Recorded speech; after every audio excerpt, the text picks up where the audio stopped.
Olá, sejam bem-vindos a mais um episódio do nosso programa Ao Vivo Diário, a melhor família do mundo. Se estiverem me vendo bem, me ouvindo bem, me avisem aqui através dos comentários. Antes de mais nada, queria parabenizar aí a Escola Mundo do Balão Mágico, da família e do professor Carlos Nadalim por ter acabado de ganhar um prêmio super importante, o prêmio Darcy Ribeiro. Isso é importantíssimo porque é, de algum modo, o reconhecimento de um trabalho muito bem feito no campo da educação, um trabalho muito bem feito com as crianças que tanto precisam receber um sistema de ensino, né, estarem submetidas a um método de ensino de fato eficaz, um método de alfabetização de fato eficaz que tanto falta aqui no Brasil. Então, parabéns à Escola do Mundo Balão Mágico do professor Carlos Nadalim. Perfeito. Acabou de ganhar aí um prêmio super importante, um prêmio raro, né? Prêmio Darcy Ribeiro. Muito bom. Então, pessoal, entrando aí, agora Jéssica Rayar entrando, Vandina Campos, Tatiane Amorim, Nilson Cabral, Adelaide Dobler, Ivi Amista, muito bom, Clau Costa, Regimara, muito bom. Boa, pessoal. Excelente. Tá todo mundo me vendo bem? Me ouvindo bem? Legal. Boa. Perfeito. Aí, a Gisela Lamarck falando que votou neles, então deu certo aí, Gisela. Ganharam o prêmio lá. Todo mundo feliz aí. Excelente. Tudo bem, Camila? Boa, pessoal. Perfeito. Todo mundo entrando aqui. Muito bom. Ótimo. Isso aí, pessoal. Dá os parabéns aí que vai todo mundo ficar feliz. Muito bom. Ótimo. Boa. Então, voltamos aqui mais uma vez com o nosso programa ao vivo diário. Então, fiquem atentos aí que semana que vem vai ter a promoção do nosso curso de afetividade infantil e harmonia familiar. Tá, pessoal? Maravilha. Muita gente pedindo, muita gente perguntando como é que faz para entrar na turma, então a gente resolveu abrir aí mais uma turma. E semana que vem a gente dá mais detalhes aí do nosso lançamento para a nova turma online do curso de afetividade infantil e harmonia familiar. Muito bom, pessoal. Perfeito. Então, vamos voltar aqui, beleza? O pessoal falando que tá tudo bem com a transmissão. Ótimo, maravilha. Tá bom. Então, pessoal, acho que vocês já devem ter reparado que a maior parte das coisas que passam pela nossa cabeça realmente não importam. Não sei se vocês já repararam isso. Né? Às vezes a gente está ali metido com algumas preocupações, a gente está ali metido com alguns dragões que começam a povoar a nossa cabeça e a verdade que eu queria dizer para vocês é que esses dragões, essas preocupações, em regra, não importam. Né? Em regra, não importam. Aquela preocupação com a saúde de um filho, né, que vai tomando conta da nossa cabeça, em regra, não tem valor nenhum, não tem importância nenhuma. Às vezes, uma ideia que a gente tem que alguém vai cobrar por um trabalho que a gente deixou de fazer, enfim, também não importam. Uma preocupação com a nossa saúde, uma parte das vezes também não importa. Uma preocupação ali com o que né, minha mãe está achando de mim, ou com o que meu marido está achando de mim, também muitas vezes não importam. Por quê? Porque a gente é habilidoso demais em criar preocupações que jamais vão bater na nossa porta. A gente é muito habilidoso em criar um certo cenário mental de desespero, um cenário mental de terror, um cenário mental de tragédia. E essas coisas em geral, não importam. Essas coisas em geral, elas não vão nos afetar. Essas coisas em geral, elas nunca vão aparecer como uma cobrança verdadeira, como uma conta que vai aparecer ali na nossa mesa. A gente vai ter que mobilizar recursos para poder pagá-la. Em geral, a maior parte das preocupações que aparecem na nossa cabeça são o eco da cobrança de uma outra pessoa, são o eco da cobrança de um grupo, são o eco de uma culpa que a gente leva dentro da gente, são o eco de uma fraqueza que está enxertada ali no nosso caráter, ali na nossa moralidade, e elas falam com a gente. Em geral, essas cobranças, elas nunca são algo objetivo. Você pode parar para ver agora aí na tua cabeça, né? Você pode parar para ver agora aí na tua cabeça as preocupações, né, que estão aparecendo aí. Em geral, as preocupações que estão aparecendo na tua cabeça hoje, elas não têm uma consistência verdadeira, elas não têm uma consistência real. Elas são fruto, muitas vezes, né, da tua fraqueza, elas são fruto, muitas vezes, da tua procrastinação, elas são fruto, muitas vezes, da tua preguiça, né? Dito de outro modo, se a gente parasse, né, meia dúzia, né, se a gente parasse, né, meio minuto, né, meia dúzia de segundos ali, 6 segundos do nosso dia, para deixar de se preocupar com as coisas, mas para concretizar as soluções, a gente, né, viveria de modo muito mais tranquilo. Essas dúvidas, né, essas preocupações, elas iriam embora da nossa cabeça no mesmo minuto, né? E outra coisa também que acaba acontecendo, né? Muitas das coisas do nosso passado, elas também não têm importância. Muitas coisas do nosso passado também não têm importância. Eu volto aqui mais uma vez a falar daquele assunto dos traumas na barriga da mãe, dos traumas no ventre da mãe. Essas coisas aí são sentenças paralisantes. Essas coisas, elas provavelmente elas não têm importância nenhuma na nossa história, né? Não tem importância nenhuma na nossa história. Importa muito mais na nossa história a gente se mover para frente, né? A gente dar o próximo passo, a gente de fato concretizar as coisas que a gente tem na nossa vida para fazer, e às vezes são coisas muito simples, né? Às vezes são coisas muito simples, são coisas, dobrar como eu falei, né? Dobrar uma blusa e organizar essa blusa na gaveta, né? É a gente conseguir organizar o nosso quarto, é a gente dobrar a cama ali, a nossa roupa de cama, é a gente acordar na hora certa, é a gente entregar ali, escrever, assinar um papel, né? Ensinar um papel que a gente precisa assinar, a gente ir no cartório registrar uma firma que a gente tem que registrar, e a gente está protelando, está deixando para depois. Quer dizer, quando a gente faz essas coisas simples, 90% das preocupações que povoam a nossa cabeça e paralisam a gente nesse mundo vão embora, né? Essa é uma das coisas que a gente tem que saber todo dia a gente tem que acordar com isso na cabeça. Quer dizer, as preocupações, elas têm uma força muito negativa na gente, porque elas não fazem a gente se mover.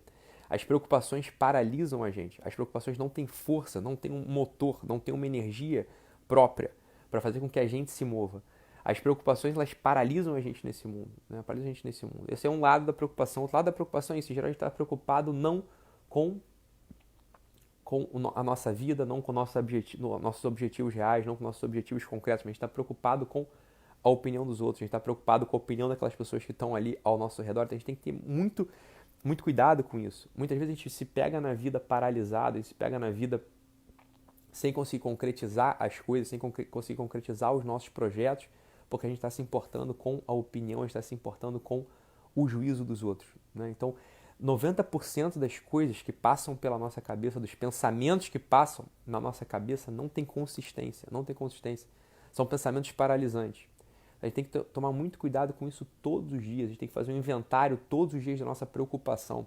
Quando a gente começar a se preocupar sobremaneira com alguma coisa, a gente das duas uma.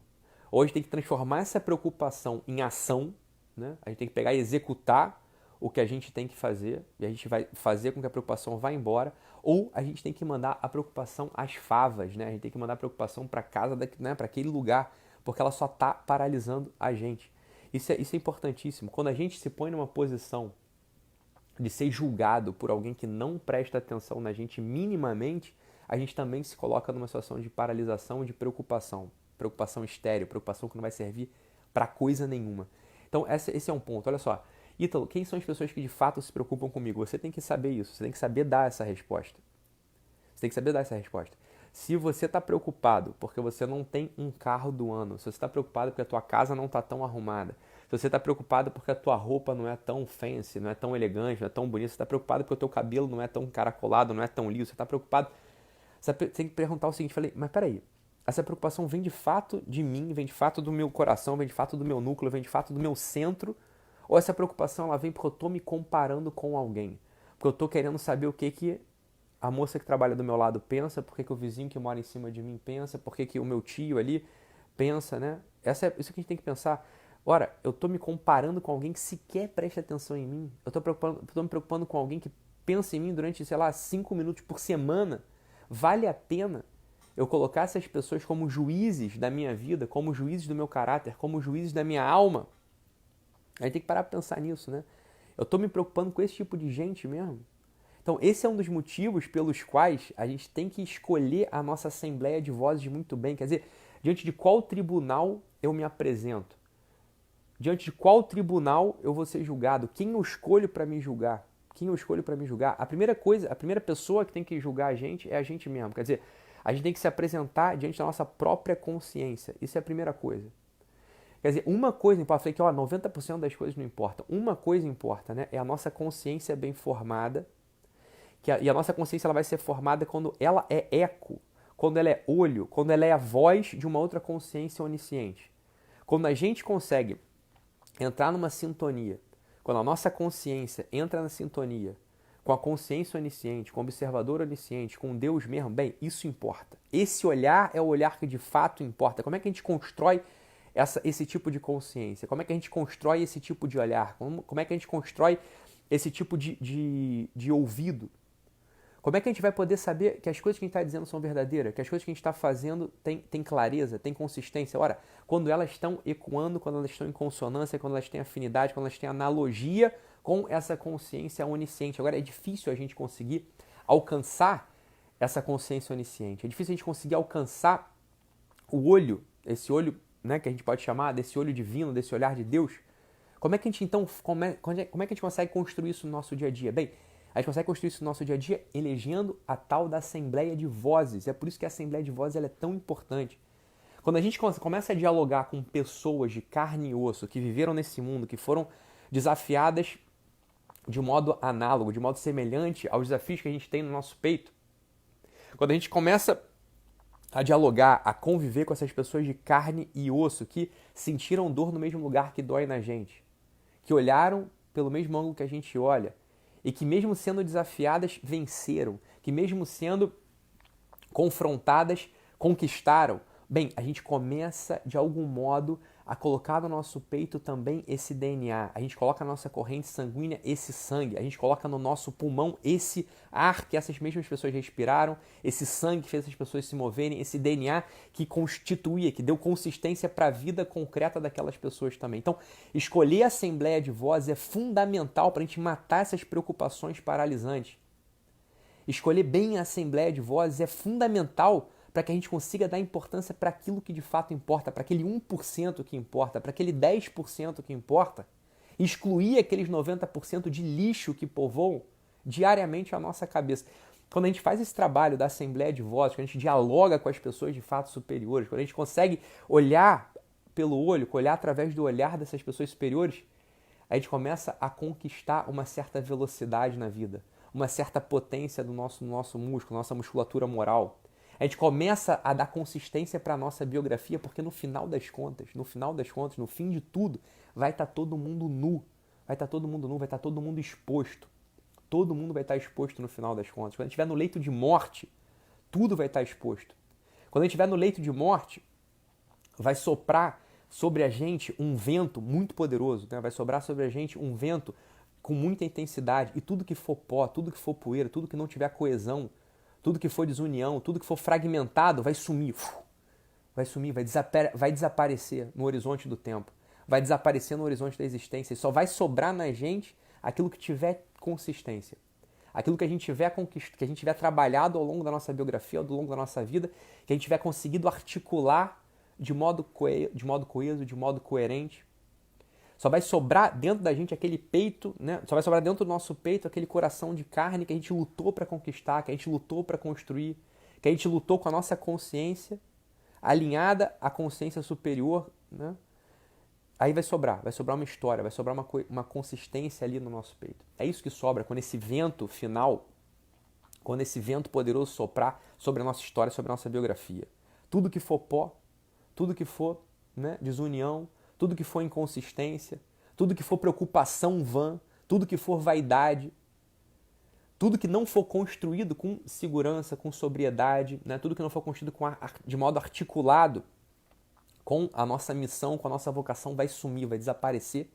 E se tudo sumir, tudo desaparecer, cadê a gente? Né? Cadê a gente ali no leito de morte? Cadê a nossa coerência vital? Cadê a nossa pessoa? Cadê a nossa personalidade? Cadê a nossa biografia bem formada? Então veja, essas preocupações vãs, essas pessoas que nos julgam, essas vozes que povoam o nosso ouvido, esse olhar que turva a nossa visão, tem que sumir, tem que desaparecer se a gente quiser ter uma consistência no leito de morte, se a gente quiser ter uma consistência biográfica. Essa é uma pergunta que eu faço para alguns pacientes que têm capacidade de ouvir, né? Quem vai estar no teu velório? Faça um convite, né? Agora, né? Para você mesmo, faça um convite, né? Quem que vai estar presente no meu velório? Faça uma lista de presença, né? Uma lista de convidados. Quem você acha que vai lá no teu velório o dia que você morrer? Isso é muito importante. Esse é um pensamento que tem que ter na nossa cabeça, né? Quem que vai estar lá, né? No nosso leito de morte? Quem que vai estar presente no nosso velório? Quem que vai estar na nossa missa de sétimo dia? Quem que vai se mover, né? Quem que vai deixar de trabalhar naquele dia para estar presente no nosso velório? Quem que vai prestar condolências? Quem que vai prestar homenagem para nossa família? Ou seja, para quem a gente importou nessa vida, a gente fez diferença aqui, né? A gente impactou aqueles que estavam próximos a gente. Ou a gente passou nesse mundo, né? Como uma pena que passa ali num dia de ventania e depois não deixa consistência, não deixa rastro, não deixa impacto, né? Como a gente vai passar, né? Como aquela poeira, né? Que batendo no mínimo vento, né? Com a janela aberta e aquela brisa entrando já tira de lugar, já não dá consistência, já não tem importância nenhuma. Quem que vai ter sido a gente? Né? Quem que vai ser a gente ali? E esse quem vai ser a gente só vai estar claro, só vai estar perfeccionado nesse dia dramático, é o dia da nossa morte. Né? O dia da nossa morte é um dia que vai fazer sentido na nossa história?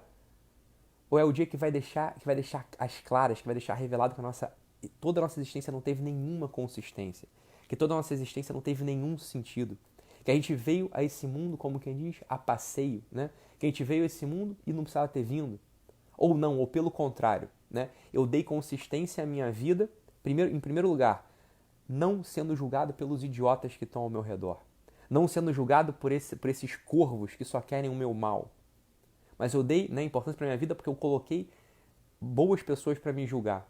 Porque eu dei consciência na minha vida porque cada minuto do meu trabalho foi feito com intensidade, cada minuto do meu trabalho foi feito com consistência, cada minuto do meu trabalho eu tentei fazer de modo transcendente, eu tentei elevar esse minuto, cada segundo no meu trabalho. Quer dizer, eu preenchi cada minuto da minha vida com segundos consistentes, eu preenchi cada hora da minha vida com minutos que tinham sentido, eu preenchi cada dia da minha vida com horas que resplandeceram de algum modo um significado de transcendência, um significado eterno? Ou não? Eu passei aqui como, né, uma pessoa distraída, eu passei aqui nesse mundo como uma pessoa que não se importa com ninguém, que não se importa com a minha própria vida, que não se importa, né?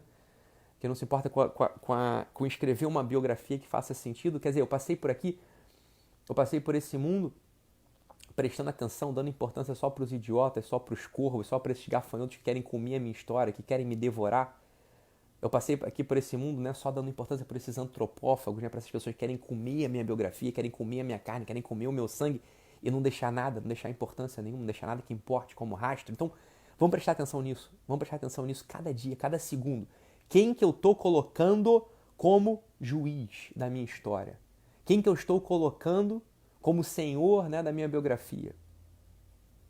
Vamos prestar nisso, né? Eu tenho que colocar a minha consciência bem formada. A gente forma bem a consciência quando ela está em coerência com o observador onisciente. Quando eu escolho pessoas relevantes que estão vivas ou já morreram para conviver dia a dia. 90% das coisas que passam pela minha cabeça não importam. Porque 90% das coisas que passam pela minha cabeça são o eco corrompido de vozes devoradoras. São, né, o eco corrompido de olhares malignos, de olhares malévolos, que vão levar a gente para o buraco, que vão corromper a nossa biografia. Então vamos lá, pessoal, vamos acordar, né? Vamos tomar consciência, vamos estar atento justamente à nossa própria vida, vamos estar atento a essa voz que nos julga, vamos estar atento a esse olho que olha, né, cada nuance da nossa história. Vamos dar sentido para cada minuto da nossa biografia, para cada minuto da nossa hora, para cada hora do nosso dia. E a gente vai começar a encontrar sentido nas coisas que a gente faz. A gente vai começar a sair desse estado de paralisação, esse estado de autodepreciação, esse estado de juízo negativo, esse estado de murmuração, esse estado de fofoca, a esses estados negativos que fazem com que a nossa vida não tenha sentido. Beleza, pessoal? Então é isso. Vamos embora, vamos com tudo, vamos agarrar a vida, vamos pegar, vamos colocar energia, vamos matar quem a gente tem que matar, vamos passar uma espada no pescoço de todas essas serpentes, de todos esses monstros que olham para a nossa vida e nos jogam para baixo. Vamos mentalizar aquele dia final, né? Naquele último minuto da nossa vida, e vamos mentalizar isso. Quer dizer, esse vento forte vai soprar sobre a nossa história, vai soprar sobre o nosso corpo, e tudo que for fragmento vai sumir, vai desaparecer. Só vai sobrar aquele coração de carne que soube articular cada minuto da nossa existência, soube dar sentido de doação, sentido de generosidade, soube dar um sentido de eternidade para cada minuto, para cada segundo, para cada instante da nossa história que foi bem vivido. Então, beleza, é isso, pessoal. Vamos nessa, vamos com Deus. Vamos ficar atento aqui ao longo da semana e amanhã a gente volta com mais. Beleza, pessoal? Até mais. Fiquem com Deus.